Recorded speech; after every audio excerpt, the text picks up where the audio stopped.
সিলেটের উন্নয়নের অন্যতম অগ্রদূত, সিলেট ৪ আসনের খালেদা জিয়া মনোনীত, ধানের শীষ মনোনীত, তারেক রহমান মনোনীত আগামী দিনের জাতীয় সংসদ নির্বাচনের আমাদের পদপ্রার্থী, যিনি কোম্পানিগঞ্জ গোয়েন্দার জনতাকে জাতীয় সংসদে রিপ্রেজেন্ট করবেন, যিনি আমাদের কথা বলবেন, জনগণের কথা বলবেন, যিনি আমাদের সবার প্রিয়, সবার শ্রদ্ধাভাজন, সিলেটের অভিসংবাদিত জাতীয়তাবাদী দলের প্রাণ পুরুষ জনতা জনাব আরিফুল চৌধুরী ভাইয়ের সাথে কোম্পানিগঞ্জ উপজেলা যুবদলের আজকের এই মত বিনিময় সভায় উপস্থিত সম্মানিত অতিথিবৃন্দ, উপস্থিত কোম্পানিগঞ্জ উপজেলা যুবদলের ৬টি ইউনিয়নের নেতৃবৃন্দ সহ সকলকে জানাই আমার বিপ্লবী অভিনন্দন এবং সালাম।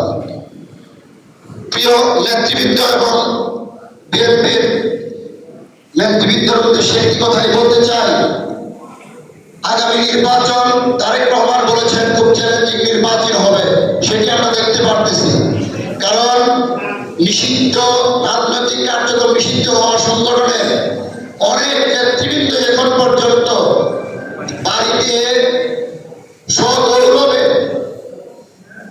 আওয়ামী লীগের আশ্রয়ে যারা রাজনীতি করেছে, যে একটি সংগঠন যারা ইসলামের নামে অপতথ্য অপপ্রচার চালাচ্ছে, সেই দলটি সেই খুনি ফ্যাসিস্ট আওয়ামী লীগকে প্রশ্রয় দিচ্ছে এবং তারা কিন্তু মাঠে সক্রিয় ভূমিকা রাখতেছে।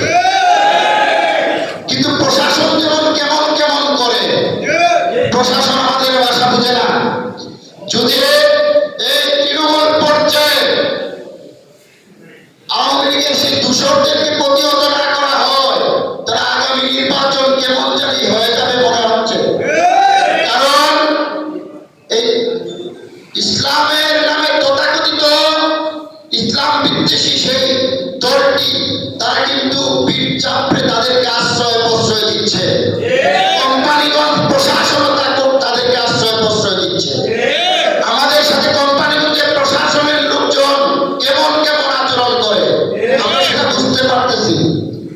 সবচেয়ে বড় বিষয়টি হচ্ছে, আমরা জানি আগামী নির্বাচনে ১২ কোটি প্লাস ভোটারের সংখ্যা, তার মধ্যে 18 থেকে 33 বছর প্রথম ভোট দিবে 4,41,00,000 ভোটারের সংখ্যা। তাই আমরা মনে করি বাংলাদেশ জাতীয়তাবাদী যুবদল, স্বেচ্ছাসেবক দল, ছাত্র দলের আমরা যারা তৃণমূল পর্যায়ে আছি, তারা যদি তরুণদেরকে কানেক্ট করতে না পারি, তাহলে সেই ব্যর্থতার দায় কিন্তু আমাদেরকে নিতে হবে। কারণ 4,41,00,000 তরুণ প্রজন্মের ভোটার এবং প্রবাসে অবস্থান করে প্রায় 2 কোটি ভোটার সারা বাংলাদেশে। এই ভোটার গুলাকে আমাদেরকে অবশ্যই ঘরে ঘরে পৌঁছাতে হবে, তরুণদের কাছে তারেক রহমানের বার্তা পৌঁছাতে হবে, 31 দফা সম্পর্কে ধারণা দিতে হবে। বিএনপি ক্ষমতায় আসলে রাষ্ট্র সংস্কারের প্রথম 6 মাসে যে কর্মসূচি হাতে নিয়েছে সেই সম্পর্কে ধারণা দিতে হবে। তাই আমরা বিএনপির নেতৃবৃন্দ এবং আমাদের অভিভাবক সংগঠনের নেতৃবৃন্দের কথা আমাদের ধানের শীষের যিনি ভবিষ্যৎ কাণ্ডারী রয়েছেন, ওনাদের কাছে সর্বোচ্চ সহানুভূতি এবং ভালোবাসা এবং আপনার ওনাদের ডাক যেন পায়।